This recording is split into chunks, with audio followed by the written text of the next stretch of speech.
Hola, buen día compañeros. El día de hoy hablaré acerca del libro Historia del Pensamiento Económico, en el capítulo 6, titulado La Escuela Clásica de Thomas Robert Malthus. Para dar inicio, hablaré un poco acerca de su biografía. Thomas Robert Malthus fue un erudito británico que con polémicas teorías ejerció una notable influencia en ámbitos como la economía, la política y la demografía. Es considerado como uno de los principales autores en el seno de la Escuela de la Economía Clásica. Una muestra de la importancia de este autor es que fue distinguido como miembro de la Royal Society. Además, fue uno de los primeros demógrafos, con obras tan importantes como el ensayo sobre el principio de la población de 1798, muchas veces como malthusianismo. Thomas Malthus nació en 1766 en Dorking, ciudad ubicada en el condado de Surrey, en el sureste de Inglaterra. Su familia poseía una buena posición económica y un alto nivel cultural. Estudió en la Universidad de Cambridge y fue elegido tutor de Jesus College de esa universidad en 1793. Después de ser ordenado cura, dividió su tiempo entre el pueblo de Albury y Cambridge. En 1804, cuando se casó, dejó la Universidad de Cambridge y lo nombraron profesor de Historia Moderna y de Política Económica del Colegio de la Compañía Británica de las Indias Orientales, convirtiéndose en el primer académico de economía.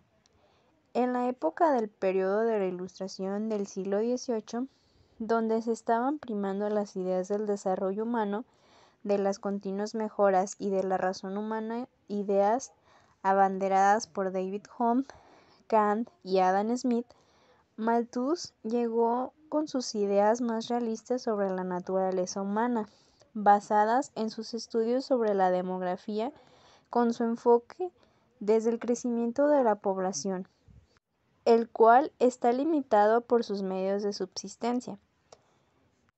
Falleció en Bath, Reino Unido, el 23 de diciembre de 1834. Los temas que abordó fueron el crecimiento de la población, la metodología de la contabilidad del PIB, la teoría del valor y los rendimientos decrecientes, la renta de la tierra y la demanda agregada total. En la época en que Malthus escribió, surgieron dos importantes controversias en Inglaterra. En primer lugar, fue el incremento de la pobreza y la controversia desatada respecto qué hacer acerca de ella, ya que en 1798 empezaban a aparecer algunos de los efectos negativos de la revolución industrial y de la creciente urbanización. Otro de los graves problemas era que el desempleo y la pobreza eran cada vez más visibles. Por lo tanto, requerían un tratamiento que les pusiera remedio, debido a que existían una serie de leyes que afectaban a la población. Una de estas leyes preveía que el ingreso fuera mínimo para los pobres, sin importar que ellos tuvieran más ganancias. Por supuesto que este sistema prevaleciente en casi todas las parroquias rurales y en algunos distritos fabriles, aun cuando el fermento de la Revolución Francesa se extendía hacia las clases más pobres de otros países. La clase acaudalada británica negaba cualquier responsabilidad por la pobreza y se oponía activamente a las leyes que redistribuían el ingreso. La segunda controversia fue acerca de las llamadas leyes del maíz. Esas leyes imponían aranceles y fijaban un precio mínimo para el grano importado a Inglaterra. La creciente población documentada por el censo de 1801 presentaba por el suministro de alimentos desde años antes, en 1790. Inglaterra había descubierto que necesitaba importar alimentos, pero las guerras napoleónicas habían mantenido esas importaciones en un nivel muy bajo. Los resultados fueron precios domésticos del grano y las rentas de la tierra excesivamente altas. Cuando Napoleón Fue capturado en 1813. Los terratenientes ingleses que dominaban el Parlamento se preocuparon debido a que una nueva oleada de grano importado deprimiría el precio de los bienes agrícolas y reduciría considerablemente su ingreso por la renta. Los intereses de las empresas estaban en contra de los aranceles sobre el grano y favorecían la revolución total de las leyes del maíz. La teoría de Malthus acerca de la población es la siguiente. Malthus decidió explicar gran parte de la pobreza y miseria que se observaba entre las clases más bajas de cada nación. Algunos observadores argumentaron que en 1798 Malthus era un joven temerario, muy entusiasta y demasiado extremo en la presentación de su teoría. En sus escritos más maduros, parece renunciar a la idea de las razones matemáticas. En su ensayo titulado Ensayo sobre el principio de la población, escribió lo siguiente. Se puede afirmar sin lugar a dudas que la población, cuando no se controla, se incrementa en una progresión geométrica, de tal naturaleza que se duplica cada 25 años. Si partiendo de un país tolerablemente bien poblado como Inglaterra, Francia, Italia o Alemania, supongamos que mediante una mayor atención a la agricultura, su producción se podría incrementar permanentemente cada 25 años por una cantidad igual a la que se produce en la actualidad. Eso sería admitir el índice de incremento dedicadamente más allá de cualquier probabilidad de realización. Sin embargo, eso sería una progresión aritmética y se quedaría muy atrás, más allá de toda comparación de las nuevas generaciones, así como los incrementos naturales de la población. Malthus identificó dos tipos de controles para el crecimiento de la población: los controles preventivos y los controles positivos. Los controles preventivos para la población son los que reducen el índice de nacimientos. El control preventivo que Malthus aprobaba lo calificaba de moderación moral. Las personas que no se podían permitir tener hijos debían posponer el matrimonio o bien nunca casarse. La conducta previa al matrimonio debía ser estrictamente moral. Malthus llamaba vicio al control preventivo que desembocaba y desaprobaba. Ese control incluía la prostitución y el control de la natalidad, ya que ambos reducían el índice de nacimientos, ya que lo que quería era evitar que surgiera una población mayor que pudiera ser explotada con un mal salario.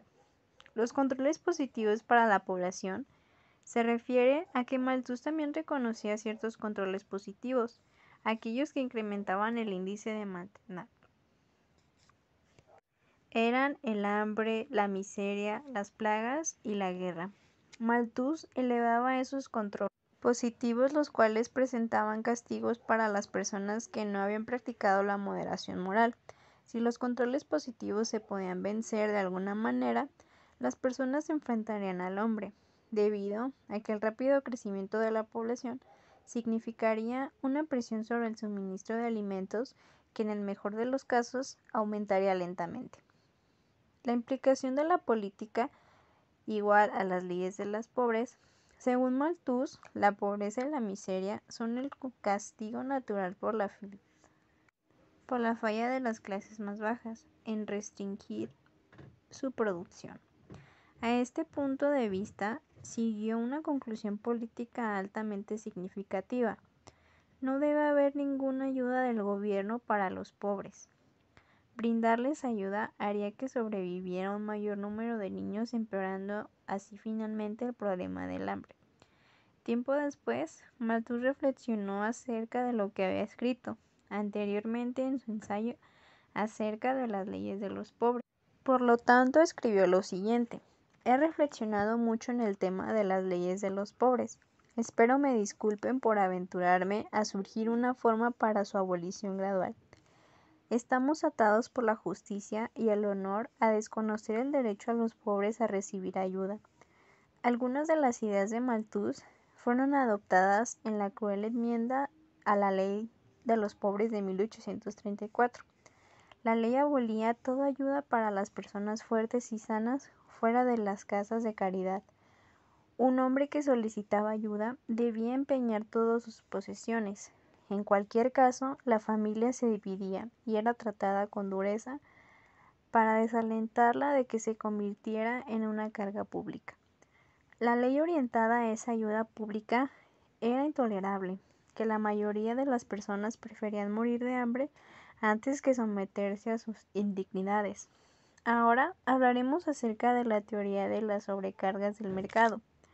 Malthus desarrolló la teoría llamada insuficiencia potencial de una demanda efectiva. Suponía que los trabajadores reciben un salario de subsistencia. Los patrones contratan a esos trabajadores debido a que producen un valor mayor que el que reciben como salario. ¿Quién comprará entonces la producción extra? Los capitalistas comprarán parte de ella en forma de bienes de capital, pero Malthus decía, el consumo de los trabajadores empleados en un trabajo productivo nunca puede proporcionar solo un motivo suficiente para la continua acumulación y el empleo del capital. Malthus y la hambruna de los tiempos modernos. Entre las décadas de 1980 y 1990, el mundo se conmocionó al ver en la televisión y en los periódicos imágenes de niños enflaquecidos y hambrientos en naciones africanas como Etiopía, Sudán y Somalia. Se estima que 1 millón de personas murieron de hambre en África. El crecimiento de la población de un promedio alrededor del 3% contribuyó a la hambruna en algunas partes de África. El crecimiento de la población también causó una degradación ecológica en algunas partes de África. La hambruna en África tuvo causas mucho más complejas que simplemente el crecimiento de la población. Entre ellas, la sequía y las contiendas armadas son factores que contribuyeron aún más a la hambruna. El siguiente punto es la necesidad de consumo improductivo, lo cual se refiere al gasto de los terratenientes, que era esencial para evitar una sobrecarga del mercado, que a su vez produciría un estancamiento económico. La renta, decía Malthus, es un excedente basado en la diferencia entre el precio de la producción agrícola y los costos de producción, salarios, interés y utilidades. Por consiguiente, su gasto se suma a la demanda efectiva sin añadir el costo a la producción.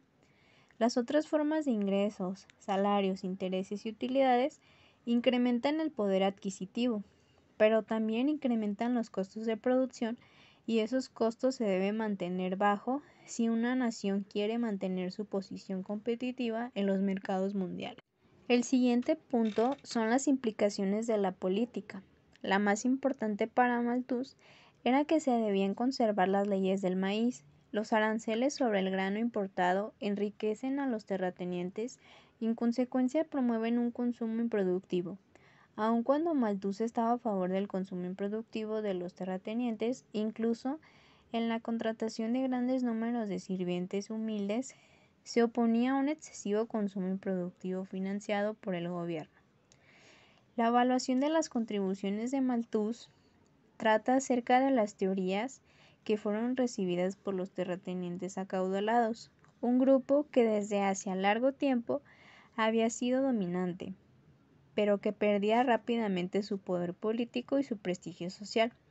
Su teoría de la población absolvía a los ricos de cualquier responsabilidad por la pobreza, en donde los pobres solo podían culparse a ellos mismos por su posición.